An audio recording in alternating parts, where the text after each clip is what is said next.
ఏమైందిరా అంతలా ఆలోచిస్తున్నావు? ఏముందా మొత్తం ఇంకా మొత్తం గొడవలు వచ్చినాయి. మొన్న జింత అయిపోయింది.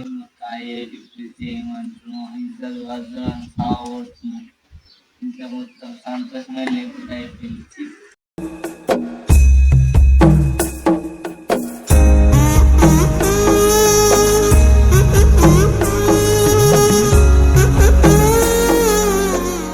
అంతటికన్నా చదువు ఆపేయడం బెటర్ అనిపిస్తుంది.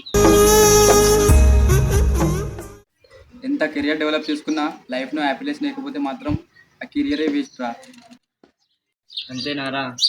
ఇవి నాకు ఓళ్ళు చెప్పలేను నువ్వు తప్ప. మా పేరెంట్స్ ఎప్పుడు ఇతరులతో పోలుస్తారు. అందుకనే నా జీవితంలో హ్యాపీనెస్ లేదనుకుంటా. బతుకంటే బడి చదువా అనుకుంటే అతి సులువా పొరపడిన. నేను కూడా మొన్న బాధపడుతుంటే ఒక అక్క చెప్పిందిరా, హ్యాపీనెస్ అంటే ఏంటిదో మొత్తం చెప్పింది నాకు. హ్యాపీనెస్ అంటే నిన్ను నువ్వు వెతుక్కోవడమే, నీకు నచ్చినట్టు నువ్వు ఉండడమే రా నిజమైన హ్యాపీనెస్ అంటే. జీవితంలో ఇలాగే ఉంటుంది. ఏముందిరా, నాకు మాత్రం అర్థం అవ్వట్లేదు. టెన్షన్ అవుతుంది. అసలు సంతోషం అంటే అసలు జీవితంలో లేదనిపిస్తుంది. అరే నేను ఎక్కడో విన్నాను రా, బుద్ధుడు చెప్తాడు కోరికలు లేని జీవితమే నిజమైన సంతోషం అని. సరే పద, నిజమైన సంతోషం అంటే ఏంటో చూపిస్తా, అలా వెళ్తూ చూపిస్తుందా.